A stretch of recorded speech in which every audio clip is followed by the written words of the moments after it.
नमस्कार, स्वागत है आप सभी का मुंगेरी लाल जीएस के प्लेटफॉर्म पर। तो हम पढ़ रहे हैं हिंदी भाषा एवं साहित्य का वस्तुनिष्ठ इतिहास, सरस्वती पांडे गोविंद पांडे, और उसमें हम लोग पढ़ चुके हैं हिंदी साहित्य इतिहास लेखन की परंपरा।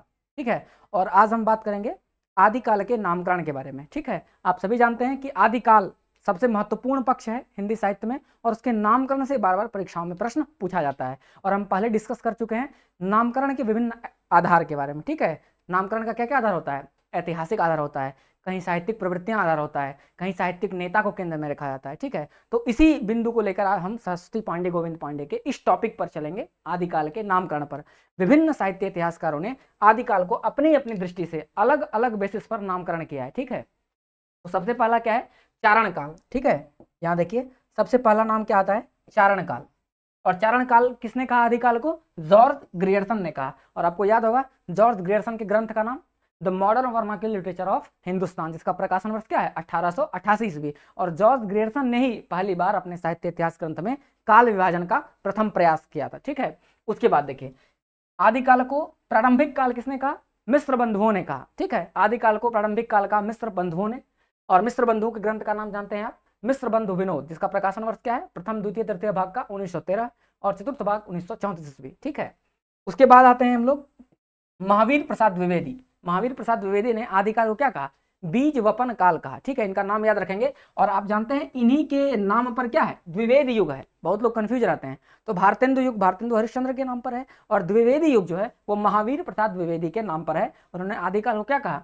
बीज वपन काल। और उसके बाद आते हैं हमारे सबसे असली व्यक्ति आचार्य रामचंद्र शुक्ल, जिन्होंने हिंदी साहित्य को क्या कहा? वीरगाथा काल। और मैंने आपको पहले ही कल बता चुका हूं कि 12 उन्होंने ऐसी रचनाओं का संग्रह किया जिसके बेसिस पर उन्होंने क्या कहा? आदिकाल को वीरगाथा काल का। फिर आते हैं पंडित राहुल सांकृत्यायन। राहुल सांकृत्यायन ने क्या कहा?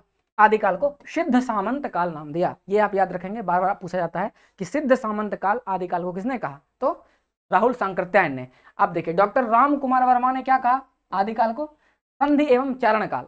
ठीक है, संधि काल एवं चारण काल, कल इसकी चर्चा हम विस्तार से कर चुके हैं। आप इससे पहले अगर आपने इससे पहले क्लास नहीं देखी है तो पिछली क्लास आप जरूर देखिए। ठीक है, अब देखिए आदिकाल जो नाम दिया उन्होंने, किसने नाम दिया? आचार्य हजारी प्रसाद द्विवेदी ने क्या कहा कि वीरगाथा काल नहीं है, इसका नाम क्या होगा? आदिकाल। और जो सबसे प्रचलित नाम है आदिकाल। और उसके बाद आप आते हैं सुमन राजे। सुमन राजे ने क्या कहा? सुमन राजे ने हिंदी साहित्य को क्या कहा? आदिकाल को आधार काल नाम दिया। ये आप याद रखेंगे कि आधार काल किसने कहा? सुमन राजे ने कहा। इस प्रकार हमने देखा आदिकाल के नामकरण के बारे में। कुछ और महत्वपूर्ण बिंदु जो आदिकाल के नामकरण से पूछे जाते हैं, जो इस पुस्तक में शामिल नहीं किया गया है और जो लेटेस्ट है, वो मैं आपको बता दूं। देखिए, तो आदिकाल को चारण काल किसने कहा? ग्रियर्सन ने कहा। प्रारंभिक काल किसने कहा? मिस्र बंधुओं ने कहा। बीज वपन काल किसने कहा? महावीर प्रसाद द्विवेदी ने कहा। फिर आदिकाल आचार्य हजारी प्रसाद द्विवेदी ने कहा। सिद्ध सामंत काल में बताया आपको, पंडित राहुल सांकृत्यायन ने कहा। फिर वीरगाथा काल आचार्य शुक्ल। संधि काल एवं चारण काल राम कुमार वर्मा, अभी हम डिस्कस कर चुके हैं। अब देखिए ये कुछ महत्वपूर्ण है जिसमें आदिकाल के नामकरण में सबसे पहले आते हैं विश्वनाथ प्रसाद मिश्र, और इन्होंने आदिकाल को क्या कहा? वीर काल कहा। ठीक है, याद रखेंगे कि आदिकाल को वीर काल किसने कहा? विश्वनाथ प्रसाद मिश्र ने। फिर जय काल कहा रमाशंकर शुक्ल रसाल जी ने। आधार काल कहा, हम आपको पहले बता चुके हैं, सुमन राजे। धीरेन्द्र वर्मा ने अपभ्रंश काल कहा। और ये देखिए वासुदेव सिंह ने क्या कहा? उद्भव काल कहा आदिकाल को। ये कुछ परीक्षोपयोगी महत्वपूर्ण बिंदु जो इस पर किताब में नहीं था, मैंने आपको शामिल कर दिया इसी में। ठीक है, अब आगे बढ़ते हैं रीति काल के बारे में। ठीक है, अब रीति काल को रीति काव्य किसने कहा? जॉर्ज ग्रियर्सन ने। आप जानते हैं ग्रियर्सन ने अपने ग्रंथ modern vernacular literature of Hindustan में कितने भागों में हिंदी साहित्य को बांटा? कुल 11 भागों में। और पहला काल को क्या कहा इन्होंने? चारण काल। और रीति काल को क्या कर दिया? रीति काव्य। देखिए पहले काल को क्या कहा? चारण काल ग्रियर्सन ने। और रीति काल को क्या कहा? रीति काव्य। याद रखेंगे। फिर मिस्र बंधुओं ने क्या कहा?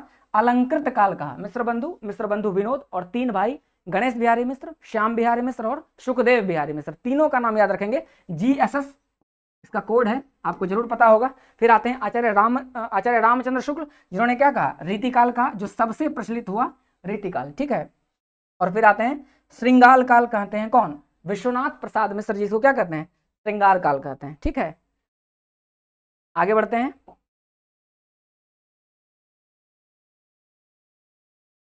आगे देखिए रीतिकाल के बाद हम बात करेंगे, एक और बच गए इसमें, रमाशंकर शुक्ल रसाल जी। ठीक है, तो रमाशंकर शुक्ल रसाल क्या कहते हैं? किसको, रीतिकाल को कलाकाल कहते हैं, ये भी आप ध्यान रखेंगे, ठीक है। कलाकाल कहा है किसने, रमाशंकर शुक्ल रसाल ने।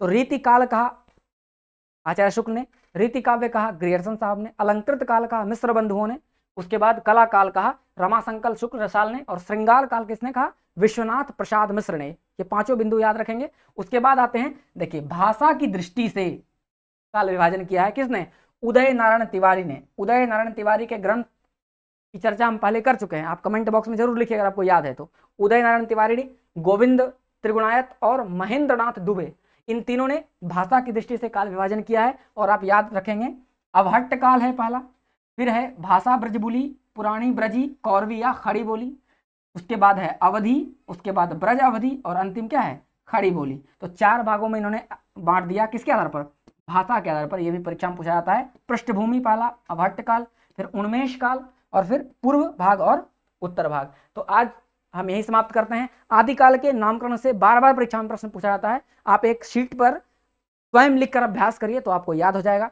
आज के लिए इतना ही, धन्यवाद।